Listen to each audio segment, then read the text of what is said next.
వచ్చేసేయండి. వచ్చేసేయండి. Right. Good morning sir. Good morning. Good morning. నేను ఇంటర్వ్యూకి మీరు పిలిస్తే. ఓ గివ్ మీ.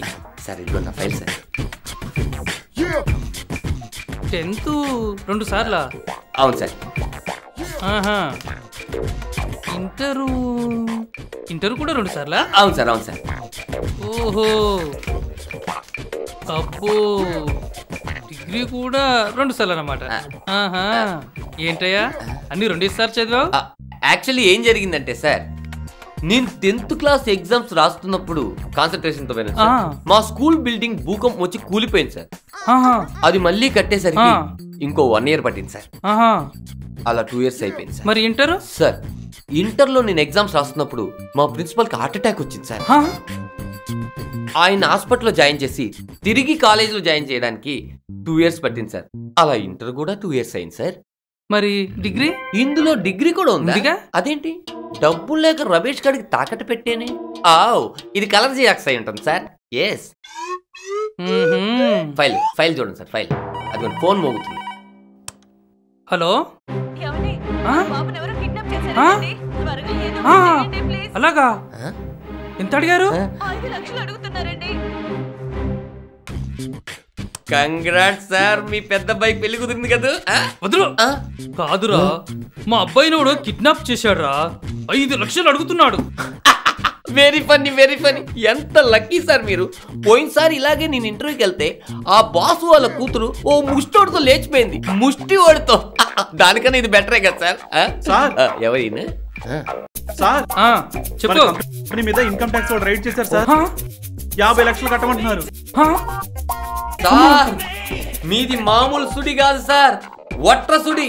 లేకపోతే పోయినసారి నేను ఇలాగే ఈ ఫైల్ పట్టుకుని ఇంటర్వ్యూకి వెళ్తే నేను వెళ్లే లోపలే ఐటీ వాళ్ళు వచ్చి ఆఫీస్కి సీల్ వేశారు సార్. ఇంకా మీరు ఇలాగే ఉన్నారంటే వెరీ వెరీ లక్కీయే కదా సార్. ఒరే ఎందుకురా నా జీవితంతో ఆడుకుంటావు? ఏదో ఒక టేబుల్ వేసుకొని ఒక ఫోన్ పెట్టుకొని రియల్ ఎస్టేట్ ఆఫీస్ పెట్టుకున్నాను రా. ఎందుకురా నా జీవితంతో ఆడుకుంటావు?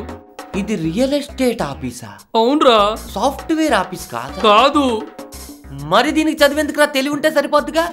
దానికి నువ్వు 10th ఎన్నిసార్లు చదివావు, ఇంటర్ ఎన్నిసార్లు చదివావు, డిగ్రీ ఎన్నిసార్లు చదివావు, నీకు ఎందుకురా? దీనికి ఒక టేబుల్, ఆ పక్కన ఫోన్ బిల్ అయినా కరెక్ట్గా కడుతున్నావా? రేయ్, ఇంతసేపు అనవసరంగా నా టైం వేస్ట్ చేసావు కాబట్టి ఖర్చులకు 100 రూపాయలు ఇస్తే భోన్ చేసి పడుకుంటా. బాబోయ్,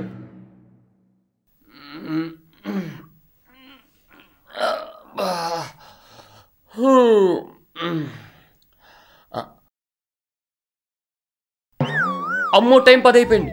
అంటే 3 గంటలు లేటు.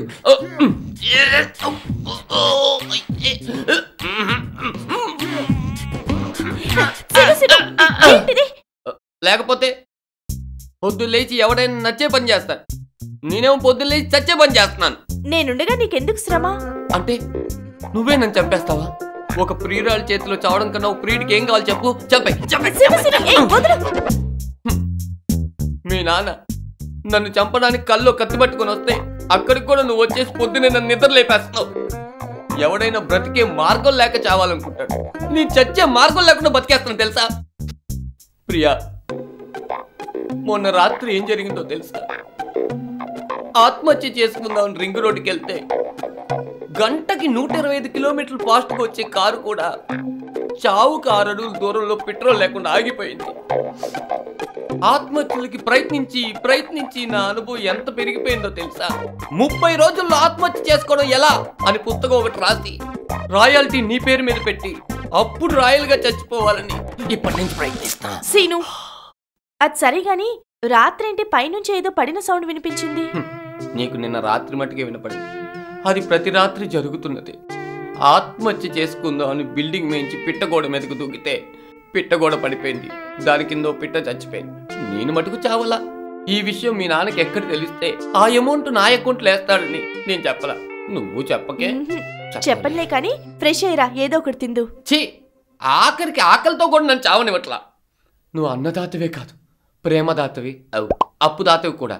ఓ 100 ఇస్తే యూ నెవర్ ఎక్స్పెక్ట్. ఇలా 100 ఇచ్చే 1,00,000 అయింది. ఆ 1,00,000 ఏదో మార్కెట్లో వడ్డీకి తిప్పితే 10 లక్షలు అయ్యేది, మన పని అయ్యేది. అదేదో అయ్యేది కాదు కానీ నాకు కడుపు చేసావనుకో మా నాన్న నీకిచ్చి పెళ్లి చేసేస్తాడు. అబ్బా, అరే ఈ తొక్కల ఐడియా నాకెందుకు రాలేదు? ఓ పని చెయ్యి, ఆ రాజుగారి దగ్గరికి వెళ్ళి ఆ కడుపేదో ఆడితోనే చేపించుకొని మీ నాన్నకి నేను చేశానని చెప్పు, ఓకేనా? సీను, లేకపోతే కడుపు గాలి ఒకడేడుస్తుంటే కడుపు కావాలందట నీలాంటిది. ఇదిగో, మీ నాన్నకు 10 లక్షలు ఇచ్చి నేను పెళ్లి చేసుకుంటానేమో కానీ ఇలాంటి పాడు పనులు మటుకు ఎప్పుడు చేయను. ఎందుకంటే నిజాయితీ అంటే సీను, సీను అంటే నిజాయితీ. అందుకే సీను నువ్వంటే నాకు చాలా ఇష్టం. ఏంటి ఇలా టెంప్ట్ చేసి కమిట్ చేద్దాం అనుకుంటున్నావా? నేను కమిట్ అవ్వాలనుకున్నప్పుడే టెంప్ట్ అవుతాను, అర్థమైందా? నువ్వు కిందకెళ్ళి నీకు నాకు ఇష్టమైన పొంగల్ చెప్పా. Okay, yes 398. ఇలా కొట్టుకొని కళ్ళు తిరిగి పడిపోతుందని చావు మటుకు రాదు. పొంగల్ తిని నైట్ ప్రయత్నిస్తా.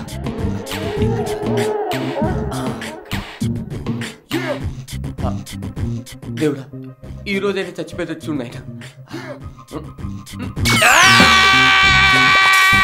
ఏమైందిరా? ఏం లేదు, కరెంటు పోతే భయపడ్డా. చెడా